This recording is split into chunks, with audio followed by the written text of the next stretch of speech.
Finally अपना Spiderman बड़ा हो गया है क्योंकि उसके गांड पे भी बाल आ गए हैं, तभी तो ऐसे बैठा है। वैसे इस मूवी की कहानी नो वे होम के 6-7 वीक के बाद ही सेट हो। ट्रेलर की शुरुआत ही सैड स्पाइडरमैन से होती है। स्पाइडरमैन सेट होगा भी क्यों नहीं, पहले MIT नहीं जा सका, फिर चाची नहीं पड़ गई और बच्चे उसके 2 दोस्त, उनका भी अब MMS लीक हो गया है। पर एक बात बहुत अच्छी है कि स्पाइडरमैन को न्यूयॉर्क सिटी की चाबी मिल गई है। चाबी कहाँ है?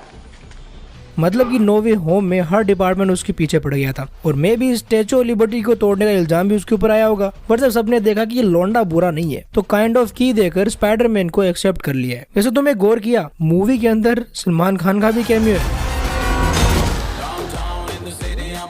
बट सीरियसली ये सीन दी अमेजिंग स्पाइडरमैन 2 का रेफरेंस है। ये वाला सीन हिंदी में मस्त था। फ्रैंक कहता है तुम्हारी माँ की यार फ्रैंक लिफ्ट ही देनी थी तो गाड़ी रोक देता। अपना माँ की पूजा करो। ऐसी चीजों में हिंदी वाले थोड़े क्रिएटिव चले जाते हैं। बट बंदा चाहे जादूगर हो या फिर स्पाइडरमैन, लड़की नहीं मिलने वाली। पीटर हर रोज ट्राई करता है कि आज बताऊंगा, पर कभी वो दिन आया ही नहीं। पर पति बनने से पहले पीटर पार्कर माँ बन सकता है। बेसिकली जिस स्पाइडर ने पीटर को काटा था ऑब्वियसली वो एक रेडियोएक्टिव स्पाइडर था एंड वो म्यूटेट हो रहा है। ट्रेलर में बोला गया है कि स्पाइडर 3 बार म्यूटेट होगा और स्पाइडरमैन का पुनर्जन्म होगा। मेरे करण अर्जुन आएंगे। नहीं, ये वाला नहीं। ये क्लियरली न्यू ट्रायोलॉजी का रेफरेंस है, जो कि टॉम हॉलैंड की नई ट्रायोलॉजी आएगी उसका एक रेफरेंस हो सकता है। यहाँ पीटर ककून से बाहर आ रहा है और उसके हाथ में वेब शूटर्स नहीं है, पर जैसे वो गिरने वाला होता है उसके हाथ में ऑर्गेनिक वेब शूटर एक्टिव हो जाते हैं। बस बच्चे देते ना दिखा दे यार। वैसे ये पॉसिबल भी है क्योंकि अगर तुमने बेन 10 एलियन फोर्स देखा है तो उसके अंदर बिग चिल भी अंडे देता है। सो बधाई हो टोनी स्टार्क, तुम नानी बनने वाले हो। But on the serious note, अगर एंड गेम के बाद MCU के लिए कुछ सबसे बेस्ट हुआ है तो वो है डस्टिन डैनियल। ट्रेलर के अंदर एक्शन सेट पीसेस देखकर खड़े हो गए,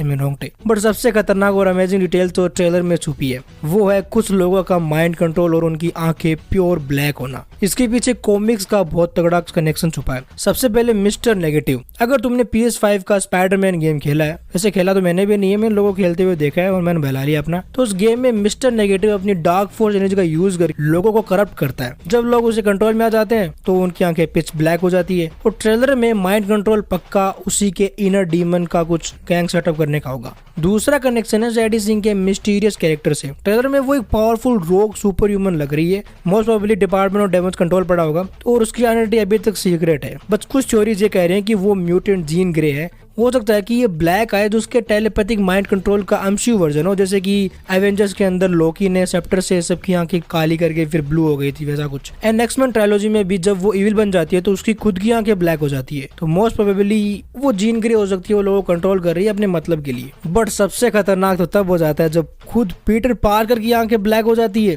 और ये कॉमिक्स का दी अदर का सीधा कनेक्शन है, जहाँ पीटर मैन स्पाइडर बन जाता है। इसलिए तो ब्रूस बैनर को ढूंढ रहा है हेल्प के लिए। वैसे टॉम हॉलैंड के स्पाइडरमैन के साथ सब कुछ बदल गया, बट एक चीज वैसी की वैसी है, गांठ फटने पर दूसरों की हेल्प लेना। होमकमिंग में आयरन मैन की, फार फ्रॉम होम में मिस्टीरियो की, नो वे होम में डॉक्टर स्ट्रेंज और यहाँ पे ब्रूस बैनर। ओके गाय लोग, दिस ट्रेलर वॉज पीक। अगर तुम्हें नो वे होम में मजा आया ना तो अब देखना मजा और आनंद दोनों आएंगे और मस्त थ्रीसम होगा। बाकी तुम्हें ट्रेलर कैसा लगा कमेंट में जरूर बताना। अगर कुछ पसंद आया हो तो हाइप करके इस चैनल को सपोर्ट कर देना।